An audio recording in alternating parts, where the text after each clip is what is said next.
All right, what is up, y'all? Welcome back to the Cajun Libertarian Live. I am your host, the Cajun Libertarian. For those of you that are just joining us, I welcome you and we love you very much. To this liberty movement is very special. It's very important. We have an awesome guest tonight, and Martha Bueno, and I cannot wait to get to her and let everyone know exactly what she has to say, and that you hear her voice. She has a very important voice, and it needs to be heard. And I very much thank her for coming right on. There's a lot of comments already. I will get to those very quickly. First, let's knock out the announcements,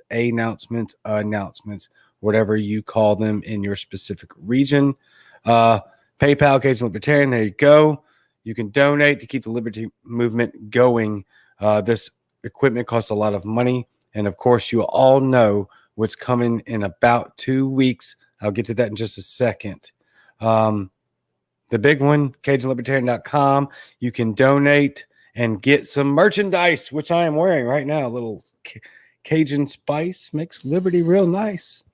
Can't see it. That's all right. You've seen it enough, I'm sure. We actually have new slogans coming out very soon. Every order you make comes with a sticker, which actually I have right here. I wanted to put like on the background somewhere over there, but it didn't look right, so I bailed on it. Anyway, it's right here on my MacBook that you are viewing this very special broadcast on.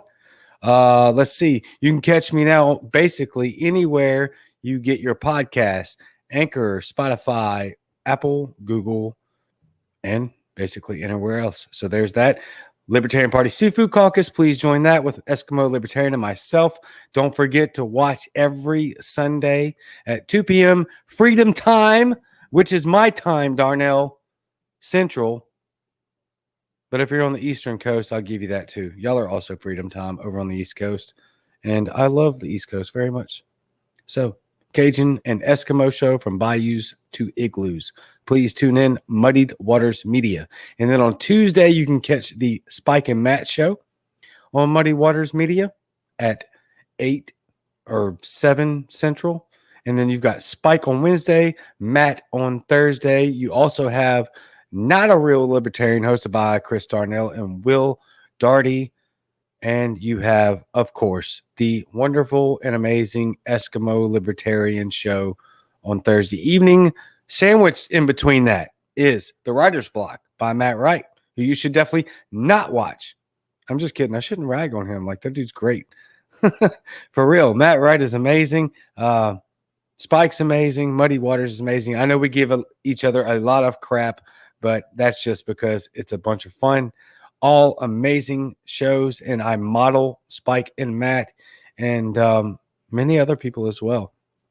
And so I'm very honored and blessed to be within that crew of Spike Cohen, Matt Wright, and Eskimo Libertarian as well, and the whole Muddy Waters crew. So please tune in. Don't forget that July 9th through 11th, we have the Tunica event where I will be hosting the Mississippi Libertarian Party, I guess. It's not really a convention because we already had that due to COVID, but we will call it a party for the Mississippi Libertarian Party, in which we will have almost the entire Muddied Waters crew there and a lot of other people as well. Adam Kokesh will be there, and of course Spike and Matt and their significant others, Tasha, the real hero, and superfan Sarah, equally heroes, much better than their spouses.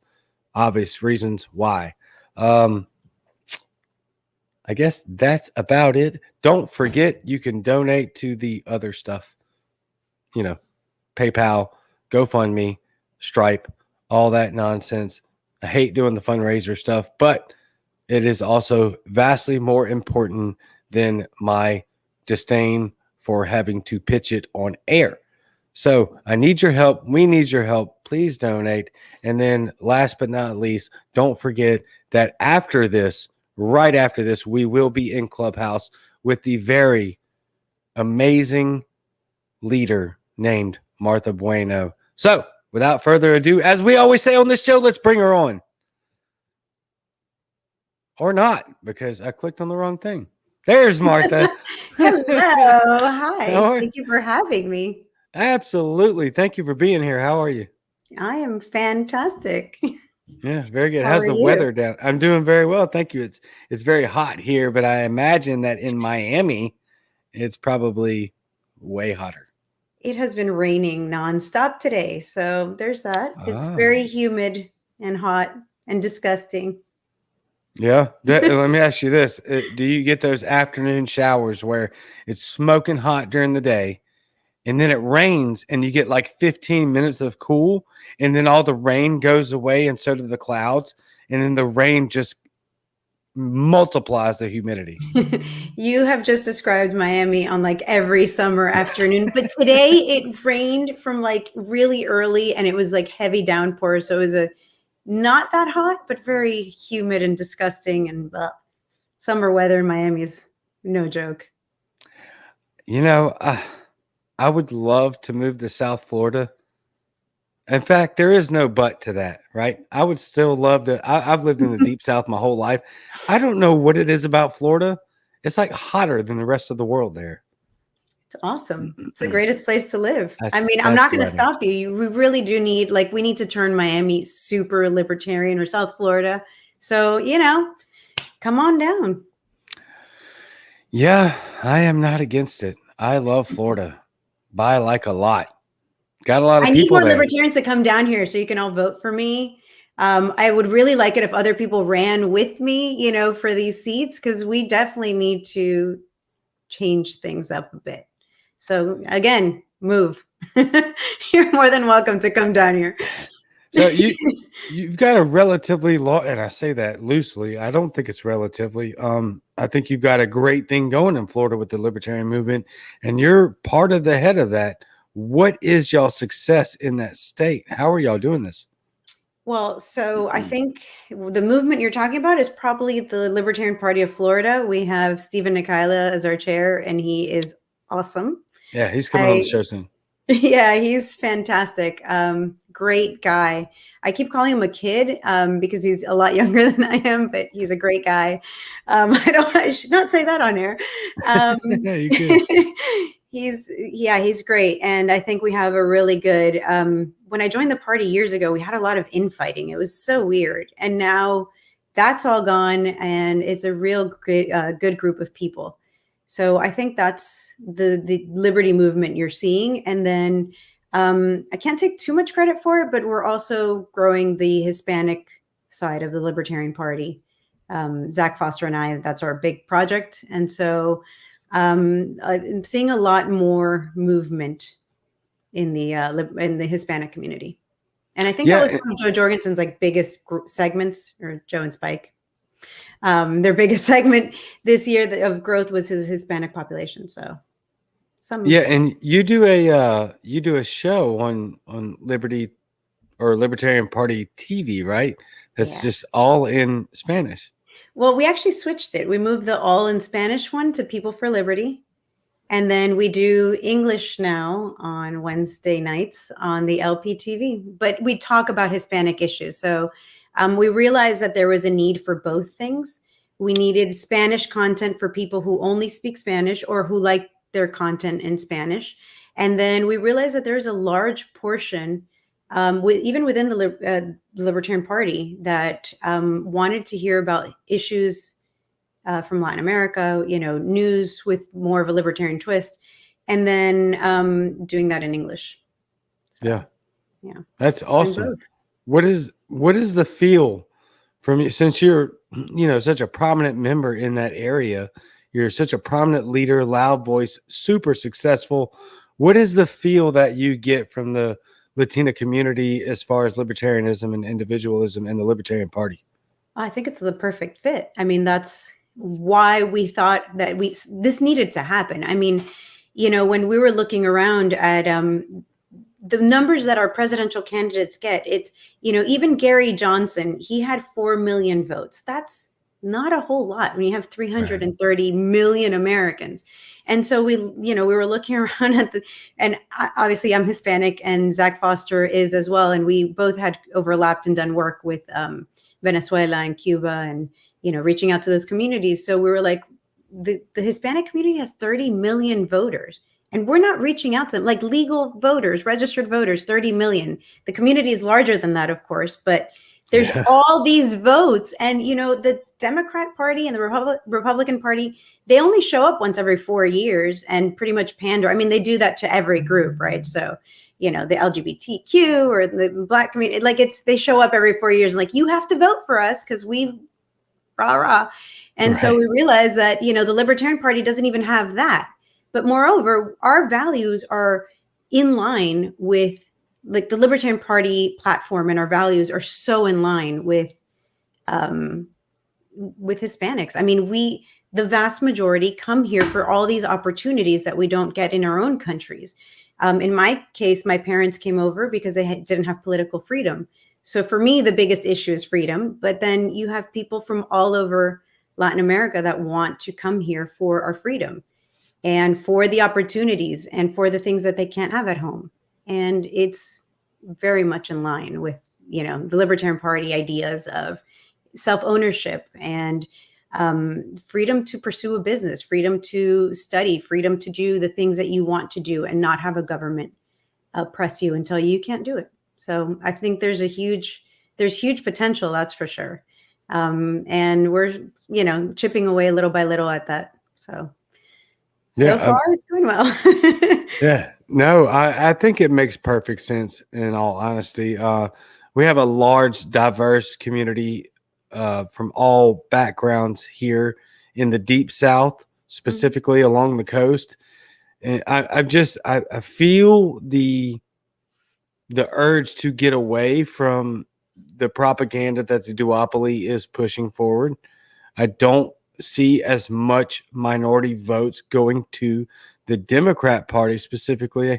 And I know that Trump did a lot for his particular party or his movement, whatever you want to call that, for the minority vote in that little short of time. But honestly, the biggest movement that I see coming from the minority community on the coast, and of course, you've got a much larger community down there in Miami, which is massive, and you're leading a huge charge, right? Yeah. But from the small segment that I have here, I am not seeing the overall vote for just the lesser of two evils anymore. What I'm seeing here is, no, we want the freedom that we migrated here for.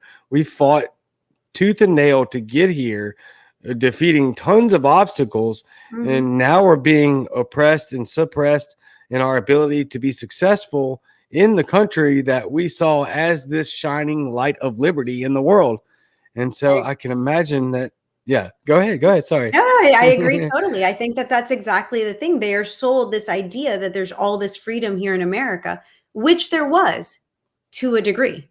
But then you get here and you realize that there's a lot of things that are, especially recently, the more and more I'm hearing this from different groups of people, there's a lot of red flags. We're seeing a lot of the things that we were seeing before in our own countries. The loss of, just look at COVID, right? Just the crazy idea that a government could shut us inside our houses and tell us you're essential or you're not essential, or, you can't even leave your house. Florida stayed open, but Miami-Dade and Broward counties, the county I'm in and the county closest to it, we were shut down a long while. And I think that caught us all off guard. Like, what is going on here? How is this possible?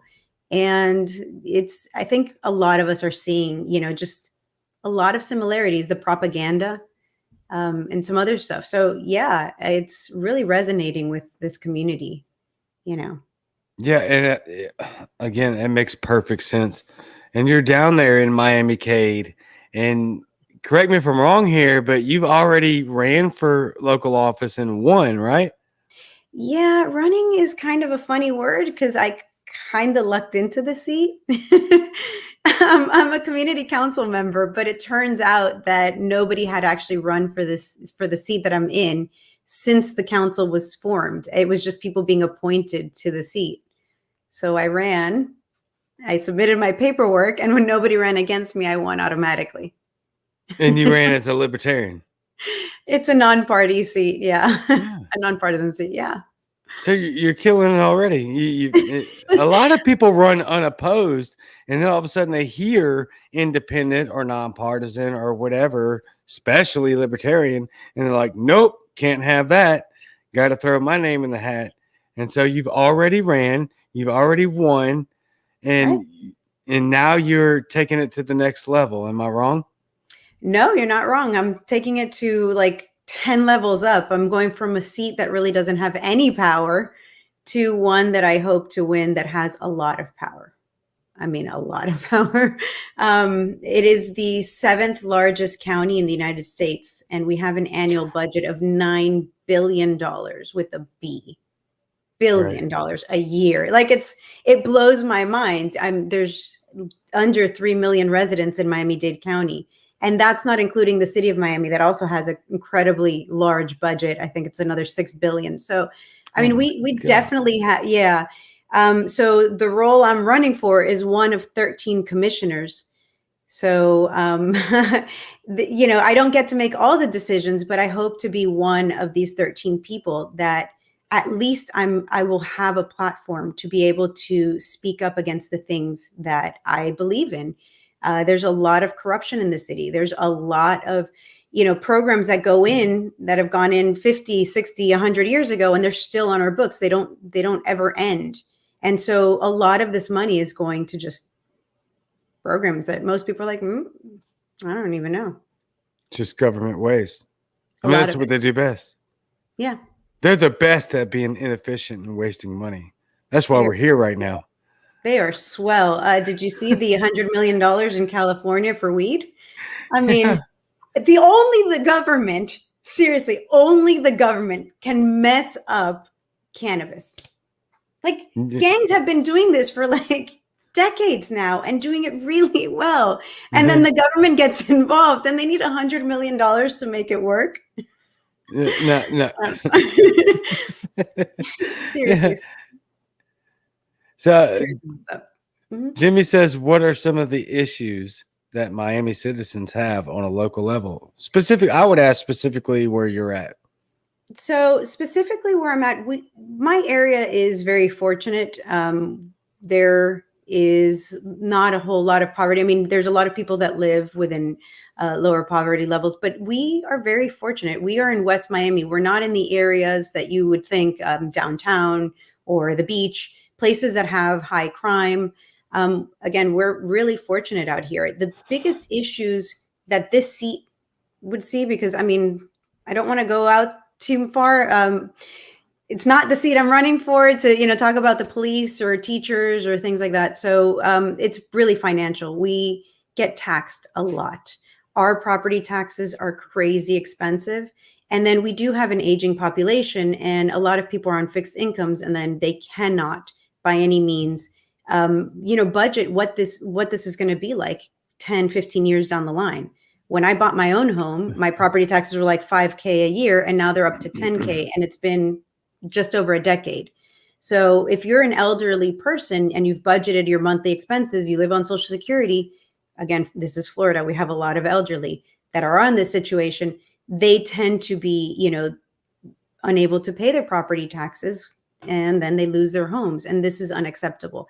And again, like I mentioned, our budget is so large. This is not a matter of we don't have enough money to pay our bills. It's a matter of we have so much money, but we have so much waste.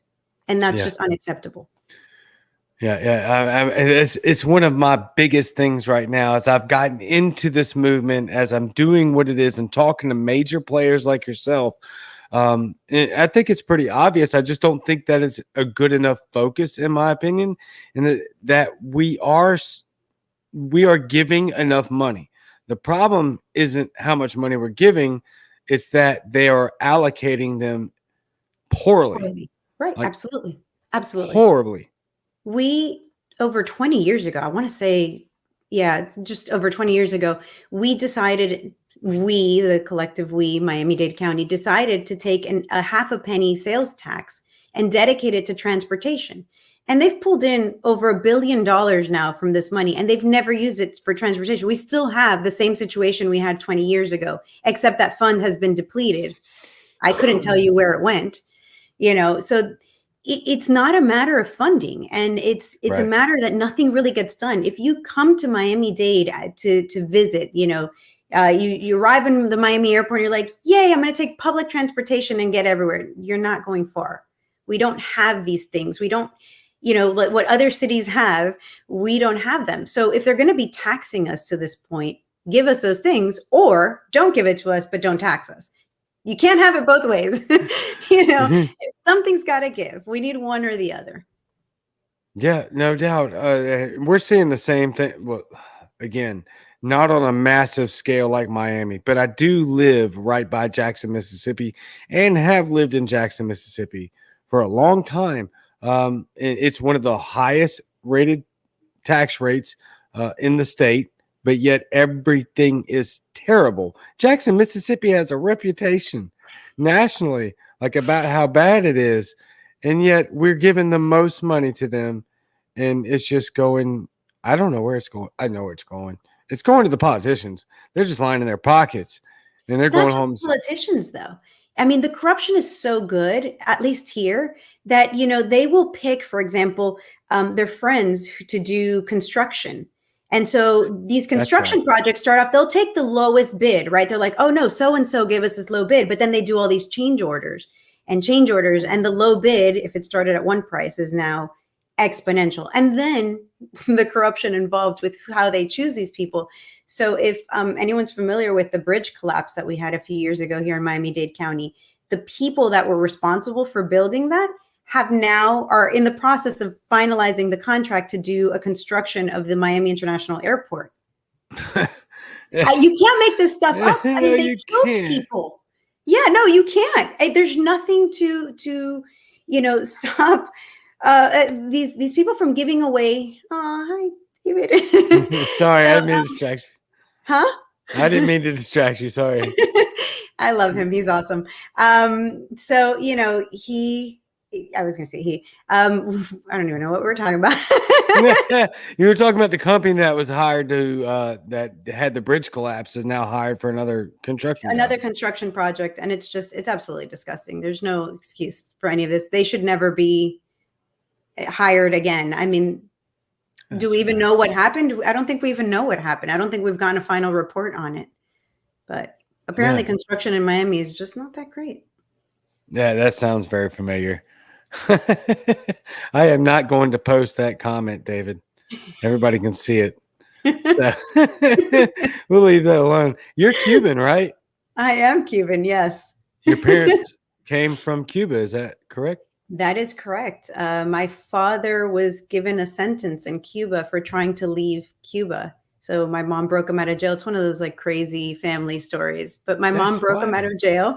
Yeah. Yes. And please tell us this story. My mom's a total badass. So yeah, they were dating, and my dad was like, there's no future for me here in Cuba. I want to get out. And him and his cousin tried to get out of Cuba and got caught, was given a 6 to 8 year sentence. He went like to hard, like real jail. And then after 6 months for good behavior, they sent him basically to like the gulag to work. And before it was like a year of his sentence had gone by, my mom and my grandmother had planned this, like breaking my dad out of jail, drove him across country to Guantanamo, and then he swam to the naval base and was pulled out of the water. And that's how he made it to America. Holy crap. So was he trying to escape socialism? Yeah. Oh yeah. My dad is completely anti-socialist, and he was in college. He wanted to become a veterinarian. His father was a veterinarian, and my family, like going back, had been farmers and stuff. And that's what he wanted to do. And in Cuba, unless you're part of the communist regime, you don't get your title unless you are part of the regime, but also you don't get to choose which career you want. Like you take an exam and then they give you like 4 or 5 different things that you can choose from. And so that just wasn't going to work for my father. I think I get a lot of my personality from him. And yeah, that's not, you want me to do what? No. So he wanted to leave. And in a communist country, if you want to leave and you're caught, you're going to jail. Leaving the country is a crime. I know, it's crazy. I know. Every time I get on an airplane to leave the United States, I'm always like, oh, like it's so great. And then we had COVID and now we can't go anywhere and nobody wants us. Sounds familiar. Yeah, exactly. Nobody wants Cubans either. I want Cubans here because I do too, but I want those people that can build like those rafts. The ones that float across the Gulf of Mexico. Yeah, like that take an old car and turn it into a boat. Like, yeah, I want those people here. Imagine what they could do with resources. And that's what they can do with like. I'm just saying, if we got the Cubans together with the swamp Cajuns, can you imagine the types of ingenuity that we could come up with that would just be some backwater amazing crafts? We're going to send these people, we're going to like put them all together and we're going to send them to like Elon and be like, now you can make some good shit. There's no doubt. Yeah. I wanted to get back to another comment that David said because holy crap, it stunned me. It almost distracted me. Martha, I need your help finding more victims at the work camps. We need to film them before they're all gone. What is he talking about? That the camp that my father was in, his father-in-law also, he actually, I had the pleasure of meeting David's father-in-law. David actually came out to Miami for an event that Zach Foster and I, with Libertarian Hispano, we threw here in Miami with these Latin American libertarian superstars, Gloria Alvarez and Antonella Marti, and Jose Venegas, who's another, and David came out, and that's the story that he was telling in the comments that we're not going to bring up, where we all got together and partook of some adult substances. And his father-in-law came over to my house at some point, and I got to talk to him, and he was telling us a few stories about his life in these concentration camps, and it's amazing. It's really tough what these people have gone through. Yeah. Really tough. And it's part of socialism. It's part of communism. Obviously, the Castros were very rough. They were brutal. They would kill people indiscriminately. Che Guevara was known for just killing people that he didn't agree with. It was very bad. But these people that spent time in these concentration camps, and they spent years. It is so hard. I don't know how that man left that concentration camp and can continue on with his life after all the things that he's gone through. I mean, it really is terrible. That's incredible. Oh my God. Let me ask you this. This may be way off track. I don't know. But are you noticing some similarities in our criminal justice system to what you've seen from your ancestry? Yeah, absolutely. I mean, in Cuba right now, it's illegal to be a journalist. If you are an independent journalist, it is illegal. And so when I see what's going on here, where they're knocking information off, if you're an independent person and you put something on YouTube that is against, what we saw with COVID, right? With people knocking information off. The first few doctors that were like, no, that's not the truth. This is the truth. And they got taken offline. I mean, that to me had a big air of this doesn't sit right with me. And a lot of those little details, it's just small things, but the ability for the government to say, stay home. And we all did it. It's because it's not just the government. It's our mentality too, because when I look at Cuba, right, it's not just that it's illegal for them to have their own business. It's not just that it's illegal for them to, for example, they can't fish. They're not allowed to fish, even though they're surrounded by water. They can't own a vessel. They can't go out into the ocean. I mean, most Cubans don't even know how to swim.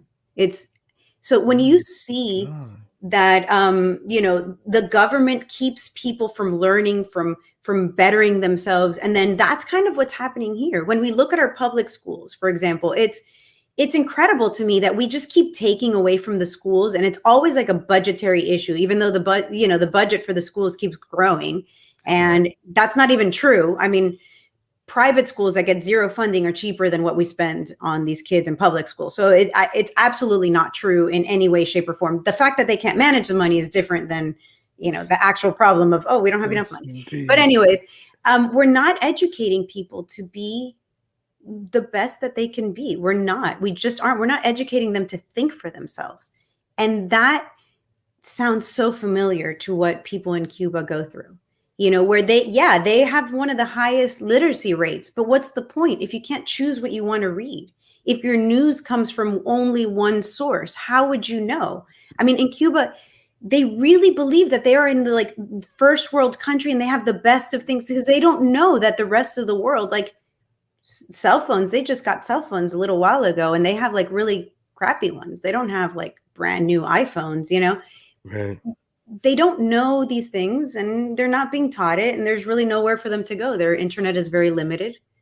And why are we doing those same things here? Isn't it obvious that the smarter and the more knowledgeable and the more able your population is, the better the country is? I mean, I don't understand why we want people to be just ignorant. I don't know what this word is, but this thing that we're turning people into, people that just believe whatever they're told. Yeah. Bots. Sheep. We like to call them sheep. So I don't insult anyone. No, you're okay. I'm just putting a word, or trying to anyway. So what is the point of this, right? Why did Cuba do this to their people? What was it that the Cuban government stood to benefit from the suppression of information, education, and the ability to actually grow their country? Why would they do something like that? Well, I mean, come on. So first of all, you have to look at who was the one doing it. So you had the Castros were the people in charge, but there was more people. There's more people in the government. It's not just them. Obviously, now Raul is very old and Castro and Fidel himself died. But what did they gain from it? They've all gained power. They are one of the richest people, the richest families in the world for sure. They have gotten everything. They eat very well. So you can't live that life. You can't steal from people when you have a very knowledgeable base, when you have people that'll rise up, which is the thing about Americans. We have 330 million people, but we've got over 4 million guns. And that's important because, as long as enough of us keep our wherewithal and we're like, no, this isn't going to happen here, the government is scared to come in and do stuff to us. So that's what it was. They need to keep you dependent on the government. They need to keep you, just reliant on them so that they can keep. That's right. Taking from you. It's like we're cattle on a tax farm. As long as we continue to allow them to milk us, they're going to. So I knew the answer, but there's a lot of people that may or may not watch this show from quite literally around the world.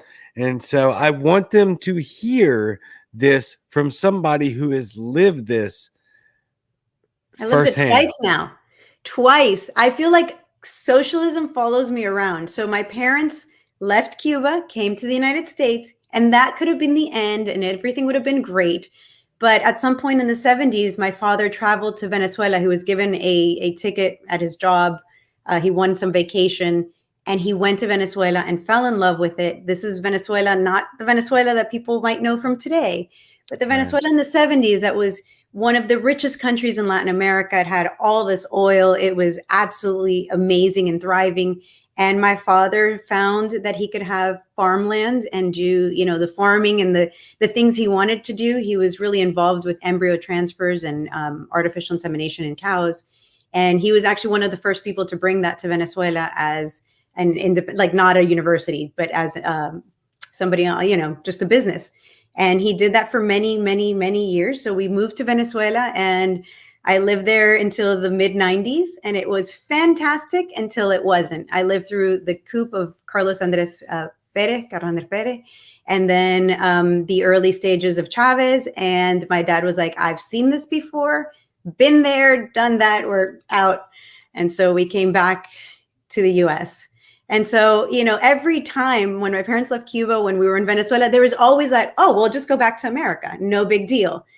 Something happens elsewhere, we'll just go back to America. And now I'm like, fudge, where do I go if this gets bad here? Like, there's nowhere else. Crazy to me. That's just so intense.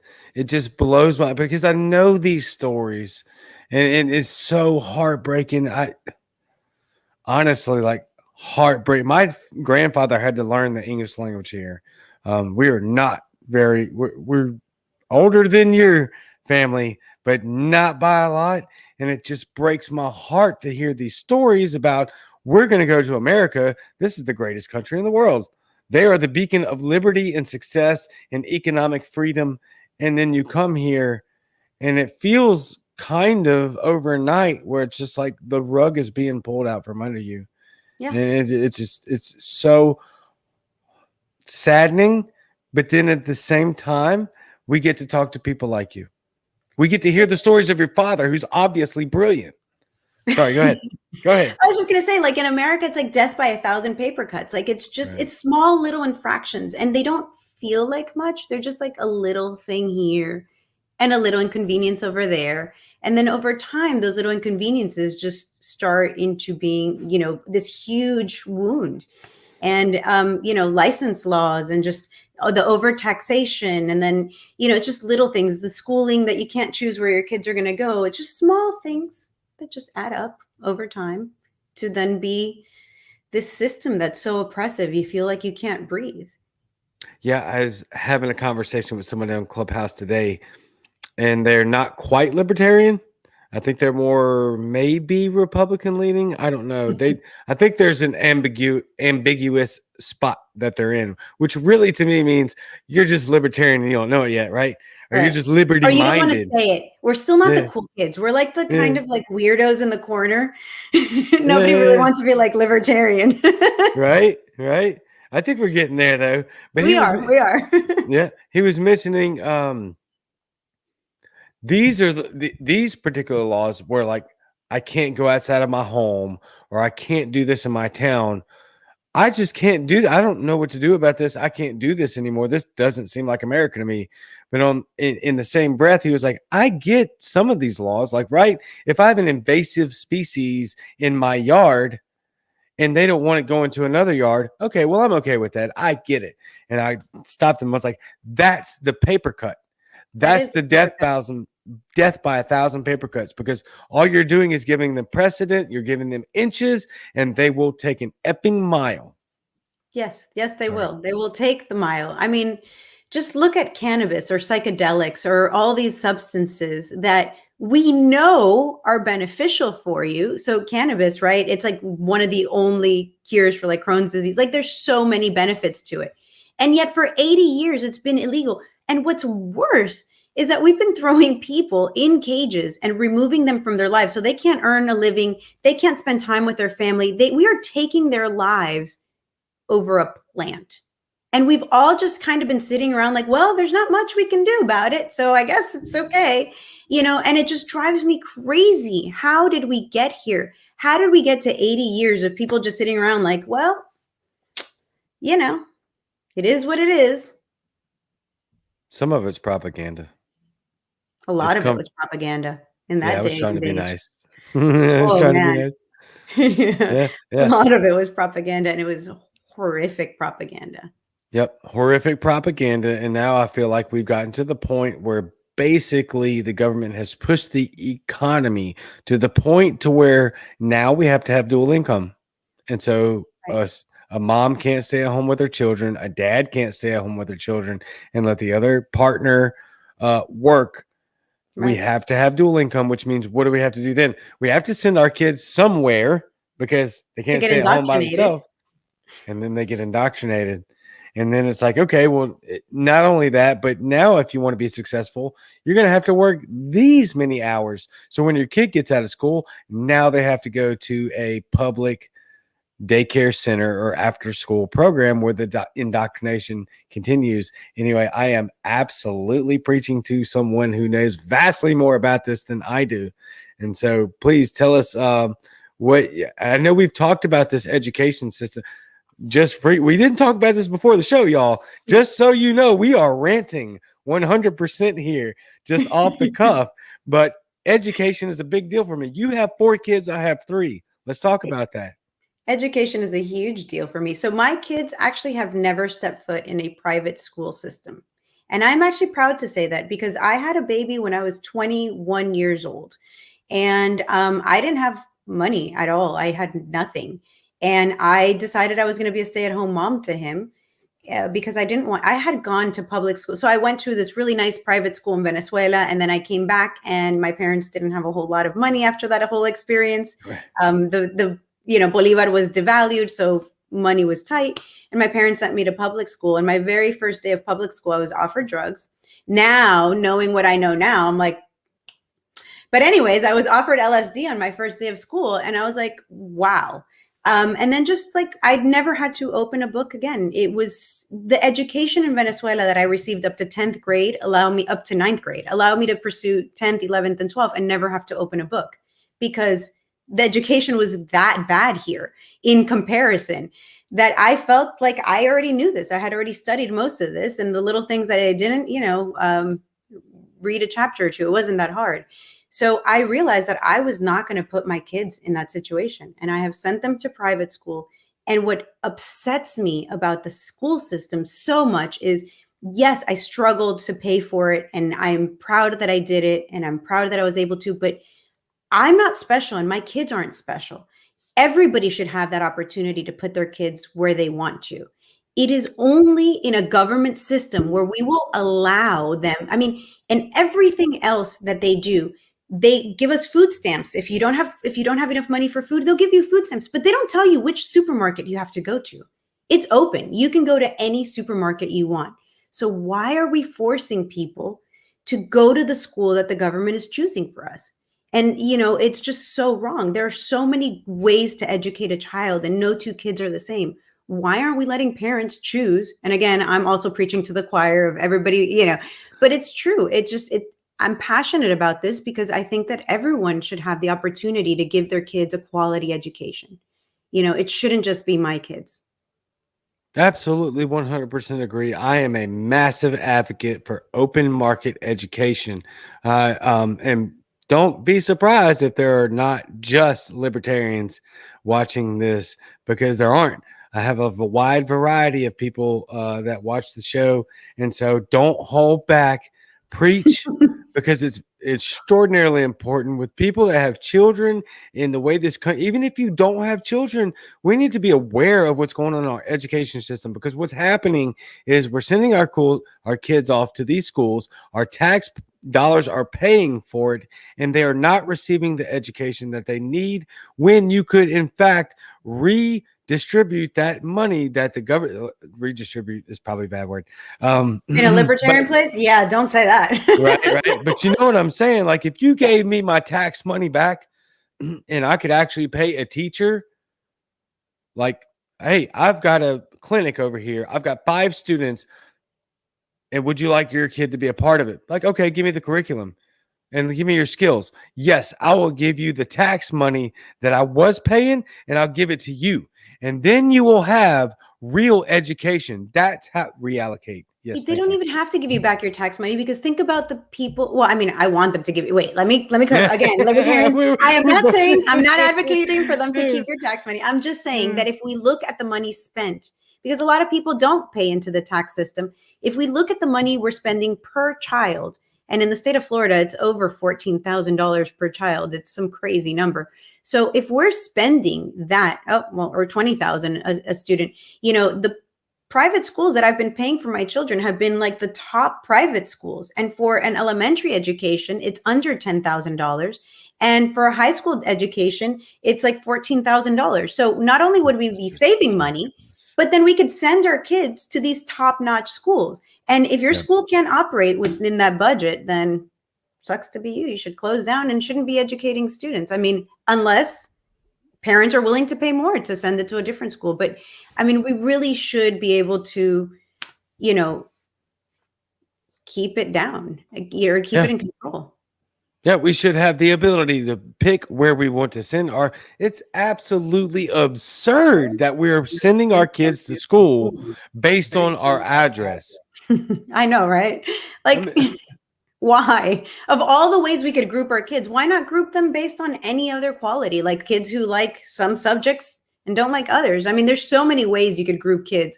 Why do we force? And then we've decided that these large institutions are the best way for us to educate kids. I don't even know where we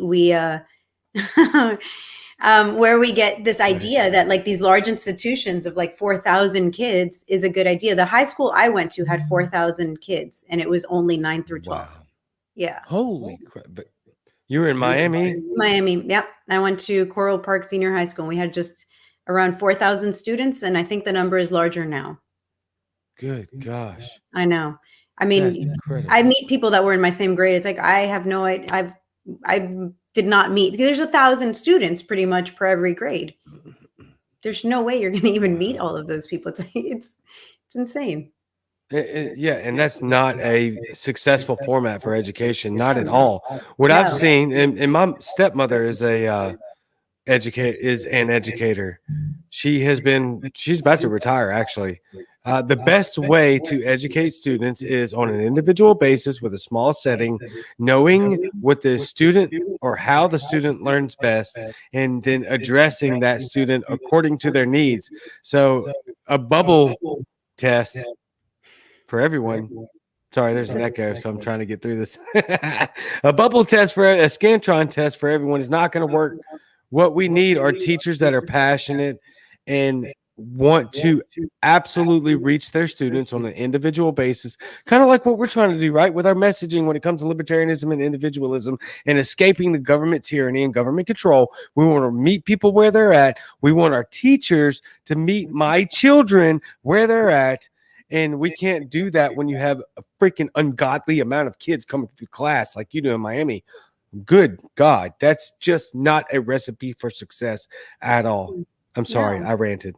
No, it's perfect. No, I absolutely agree with you. I think that, I mean, look at how private schools are run.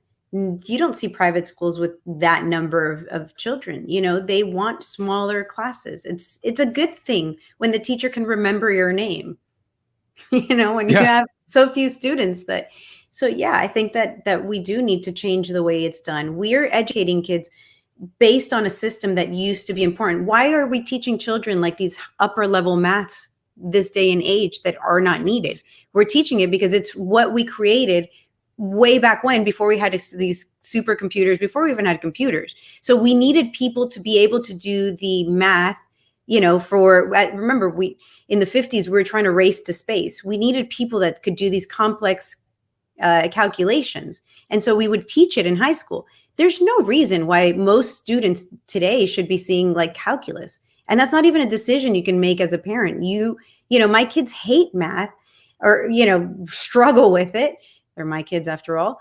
And, you know, it's just causing them stress. Why not let them pursue the things that they actually care about and leave school with something worth it that they can put it to work instead of stressing them out on these subjects that just don't make sense anymore?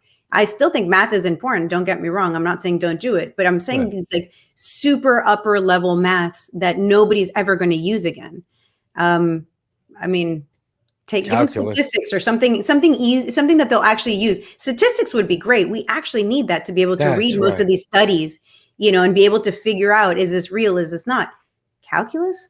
I mean, no offense to anybody who actually uses it in their day-to-day life, but it's far and few between. Yeah, it's probably just, I don't know anyone, to be honest. I don't either. Calculus, trig, Eskimo Libertarian might use a little bit because of her engineering job, but how many engineers are there really?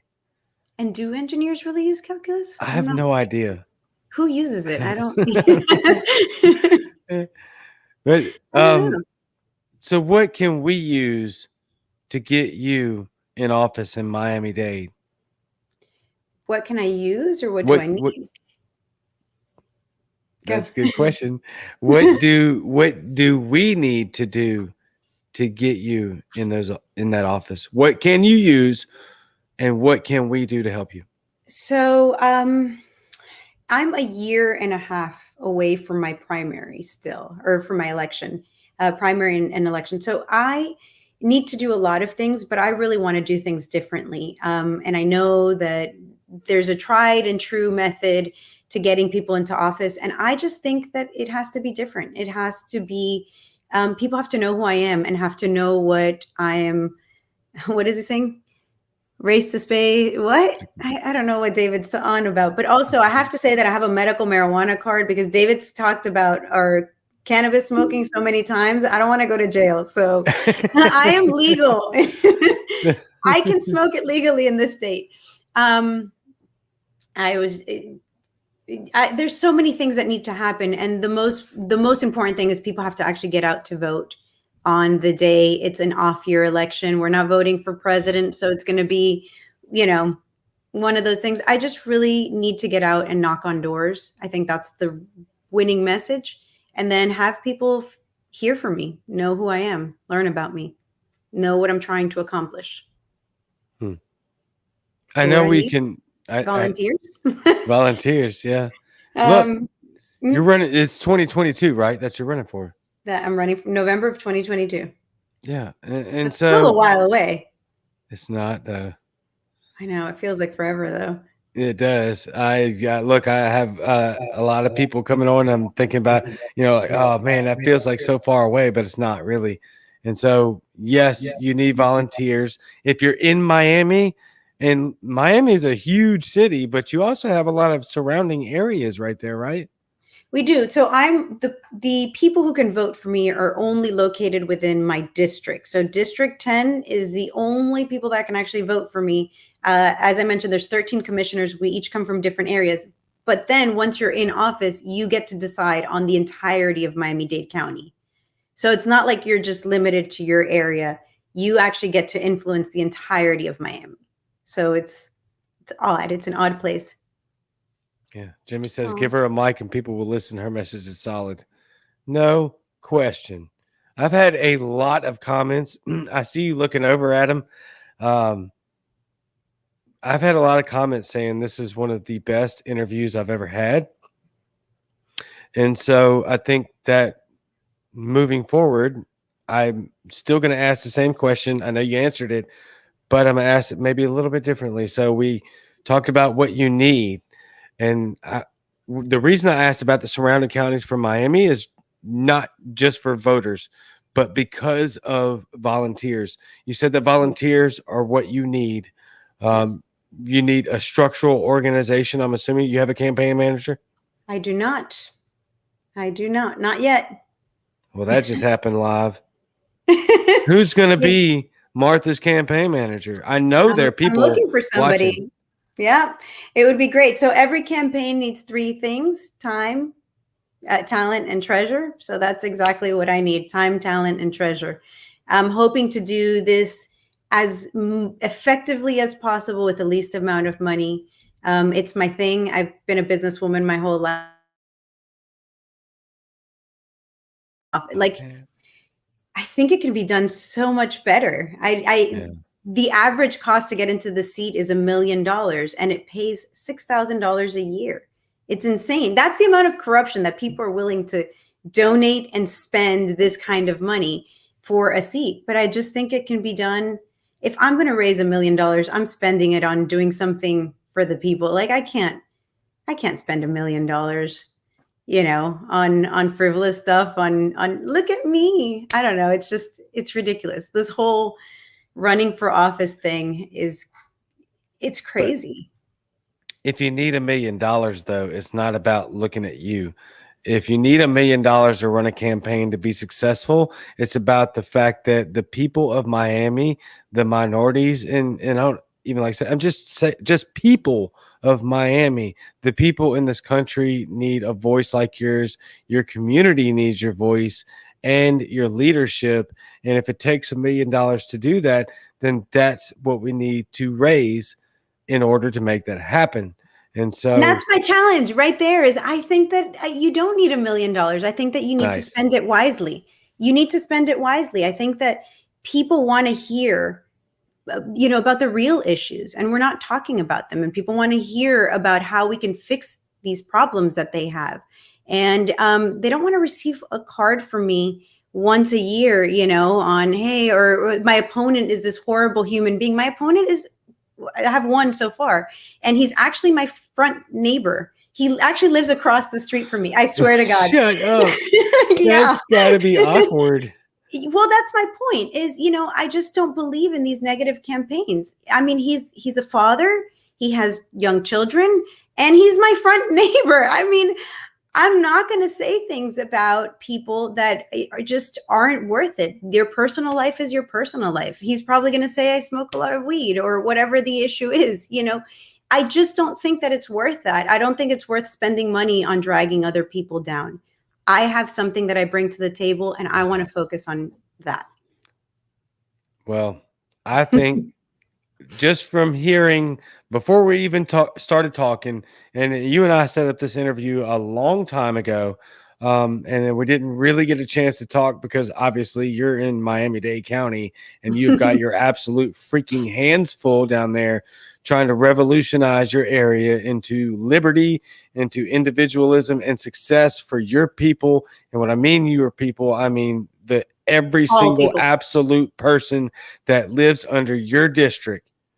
I got to show this. And even still, I mean, come on. If Miami is successful, if we can bring, liberty to this area and we are killing it, that's going to translate into other people wanting to do what? Sorry, oh my gosh. I'm telling you, legal. I am legal here. But, I think that a city as big as Miami with so many eyeballs on it, it can be the place where people see liberty happening. Absolutely. And then it can translate to other cities. I mean, we already have elected libertarians that are doing great things. That's right. Kara Schultz is doing amazing. Actually, they were proposing something along the lines of you being able to choose where your taxes go. Imagine things like that here, and giving people that freedom. Having alternative currencies. I'm a big Bitcoin fan. I don't know if you can, there's I got this shirt at the Bitcoin conference that was here a few weeks ago. I think that everyone should be able to use whatever currency they want. And if it's Bitcoin or Dogecoin, I mean, just whatever. Yeah. Crypto in general. I think the future is crypto. I think even the government will eventually be run based on blockchain technology. I think that the future is with, coming, and it's that. But in the meantime, why not just have all that freedom, as much freedom as we can right here in this big city, and show people that it can be done? I mean, tall order, I know, but it's exciting. Very, very exciting. So before we close this out, I want to ask you, what is the next step? What is your next goal? Let's say, I know we have until 2022, but we're closing June out. So let's say, what is your primary goal by the end of October or the end of the year, whichever one you've set? Oh boy, campaign wise? Right. To get you elected. Oh man. Well, I'm starting to go do door walking. I am going to start within the next few months. So I'm hoping to see that translate into more people involved, more people, knowing about the issues, knowing about me. I know it's really early, but that's really my goal, is to walk a lot of houses. I don't have an exact number yet, but walking a lot of houses. I plan on wearing out a lot of shoes. Yeah, you got a freaking big ass area to cover. It is on foot. So you need pamphlets, you need cards, you need people. I don't want to go by myself. I'm 5'0" and I weigh 100 pounds. You do not want me on the street by myself. So I need people. Yeah, I definitely need people to come door knock with me. I think it'll be fun too if there's more people. Absolutely. You don't want some weirdo showing up on your door. Excuse me, hello. Have you heard about our Lord and Savior, the Libertarian Party, and all of your freedoms? Well, at least you're 5 foot nothing. Matt Wright said you were 4 feet tall, so he lied. I mean, no. Yeah. Yeah. And so I'm still gonna do it. I know you don't like it because I don't like it either. So we're stuck in this together. You can donate to Martha's campaign right there, tinyurl.com/Martha Bueno. Yes, she needs people. Yes, she absolutely needs money. Anything else that you can tell us to help you get through this next phase and become the most successful libertarian candidate and elected libertarian candidate in Miami? Just keep doing what everyone's doing. Everybody's been, promoting this liberty movement. And I think that that's not only how I'm going to win in Miami, but how we are going to win. I especially see that we've kind of died down on the you're not libertarian enough. And that's a big thing for me. Nobody was born a libertarian. And so it's one of my pet peeves. And it's one of the things that keeps us small is everybody just, you're not libertarian enough. You're not libertarian enough. Guys, nobody is. Nobody was born being a libertarian. I wasn't born being a libertarian.